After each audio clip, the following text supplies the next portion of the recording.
Setiap orang ingin sukses, tapi bagaimana jika setiap langkah yang kita ambil selalu ditiru oleh orang lain? Bagaimana rasanya melihat ide-ide yang kita ciptakan justru lebih menguntungkan orang lain? Inilah yang dialami oleh Haris, seorang pria pekerja keras yang selalu mencari cara untuk menghidupi keluarganya. Namun setiap usaha yang ia rintis selalu berakhir dengan cara yang sama, ditiru oleh tetangganya, Madun, yang entah bagaimana selalu berhasil mengambil semua pelanggannya. Haris lelah, frustrasi, dan hampir menyerah.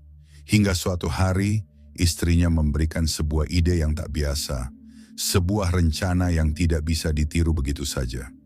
Tapi apakah kali ini Haris benar-benar bisa mengalahkan Madun, atau akankah nasib buruknya terus berlanjut?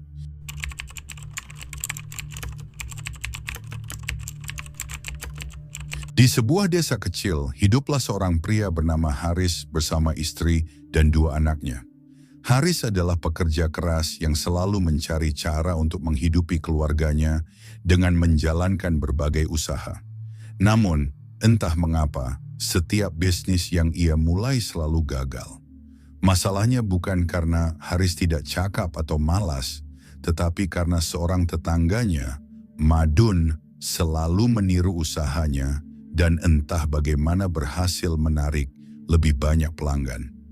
Jika Haris membuka warung nasi, Madun akan membuka warung serupa di sebelahnya dengan harga lebih murah. Jika Haris berjualan kopi, Madun akan menjual kopi dengan rasa lebih enak dan harga lebih rendah. Suatu sore, Haris duduk di depan rumahnya dengan wajah muram. Istrinya, Siti, yang selalu setia mendukungnya, duduk di samping dan bertanya dengan lembut. "Kenapa, Mas? Kok kelihatan sedih?" Haris menghela napas.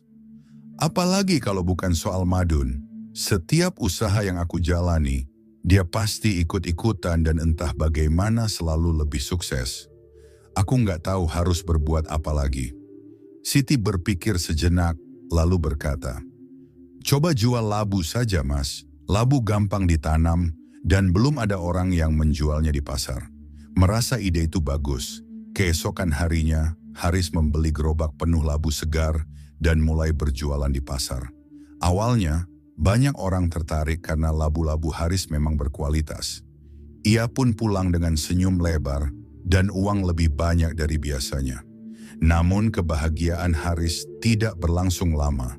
Esoknya, Madun kembali meniru idenya. Kini, ia juga menjual labu, tetapi dengan harga yang lebih murah. "Labu manis hanya 20.000 per buah," serunya menarik perhatian pelanggan Haris. Wajah Haris berubah muram saat melihat pembeli berbondong-bondong ke kios Madun. Malam itu, ia duduk di rumah dengan penuh frustrasi. "Kenapa dia selalu meniru aku?" gerutunya. Siti tersenyum dan berkata, "Tenang, Mas. Coba jual ikan saja.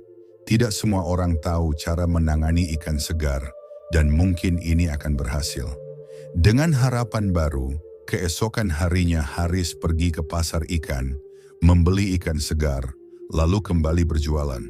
Kali ini dagangannya laku keras. Namun seperti yang sudah bisa ditebak, Madun pun ikut menjual ikan keesokan harinya, dengan harga lebih murah lagi. Malam itu, Haris merasa benar-benar putus asa. "Sudah cukup, apapun yang aku lakukan, dia selalu menghancurkannya." Siti tersenyum penuh arti. "Aku punya rencana, Mas. Kali ini dia nggak akan bisa meniru." Haris mencondongkan tubuh ke depan, penasaran. "Apa rencananya?" Siti membisikkan ide itu ke telinganya, dan mata Haris melebar. "Ini bisa berhasil." Keesokan harinya, Haris menyewa tukang bangunan untuk membuat panggung di atas rumahnya. Begitu selesai, ia membawa beberapa kambing ke atas panggung dan mulai memeliharanya. Sementara itu, Madun mulai bertanya-tanya mengapa Haris tidak berjualan lagi di pasar. Istrinya pun pergi bertanya ke Siti. "Kok Haris nggak jualan di pasar?" tanya istri Madun. Siti tersenyum. Oh, sekarang kami punya bisnis baru, budidaya ikan. Ikan? Istri Madun mengernyitkan dahi. Iya, kami membangun panggung di atas rumah dan mulai membudidayakan ikan. Mereka tumbuh cepat. Segera kami akan menjualnya dan menghasilkan banyak uang. Mendengar itu, istri Madun buru-buru pulang dan memberitahu suaminya. Tanpa pikir panjang, Madun pun meniru ide tersebut.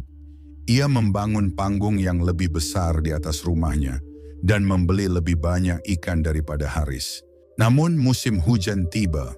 Hujan deras turun berhari-hari. Berat panggung yang penuh air membuat strukturnya melemah. Suatu malam terdengar suara retakan keras. Madun terbangun dan melihat panggungnya runtuh. Air beserta ikan-ikan yang ia pelihara jatuh ke dalam rumah, membanjiri segala sesuatu di dalamnya. Dengan wajah panik, ia berdiri di tengah rumahnya yang berantakan. Keesokan harinya, Haris datang dengan senyum di wajahnya. Meniru orang lain itu tidak semudah kelihatannya, ya. Sekarang, hadapi sendiri akibatnya. Madun hanya bisa terdiam. Haris lalu menjelaskan rencananya. Ia sebenarnya tidak memelihara ikan, melainkan kambing. Saat Madun sibuk meniru ide palsunya, Haris telah menjual kambingnya dengan harga tinggi dan membawa pulang keuntungan besar. Sejak hari itu, Madun belajar pelajaran berharga. Kesuksesan tidak datang dari meniru orang lain, katanya, tapi dari orisinalitas, kerja keras, dan pemikiran cerdas. Haris mengangguk. Benar, seperti yang dikatakan Aristoteles, kebahagiaan adalah makna dan tujuan hidup, tujuan utama dan akhir dari keberadaan manusia. Jika kita ingin bahagia dan sukses, kita harus menemukan jalan kita sendiri. Dengan pemikiran cerdas dan kerja keras, bisnis Haris terus berkembang. Kini, ia tahu rahasia sejati kesuksesan. Bukan sekadar bekerja keras, tetapi juga berpikir strategis dan tidak mudah menyerah. Sebagai penutup, seperti yang dikatakan Socrates, hidup yang tidak direfleksikan tidak layak untuk dijalani. Kisah ini mengajarkan bahwa keberhasilan sejati datang dari pemikiran mandiri, kreativitas, dan ketekunan. Meniru orang lain mungkin memberi kesuksesan sesaat, tetapi hanya inovasi dan keunikan yang dapat membawa keberlanjutan. Dengan belajar dari pengalaman, berpikir lebih cerdas, dan berani mengambil langkah unik, seseorang dapat mencapai kesuksesan sejati yang tidak mudah ditiru oleh siapapun.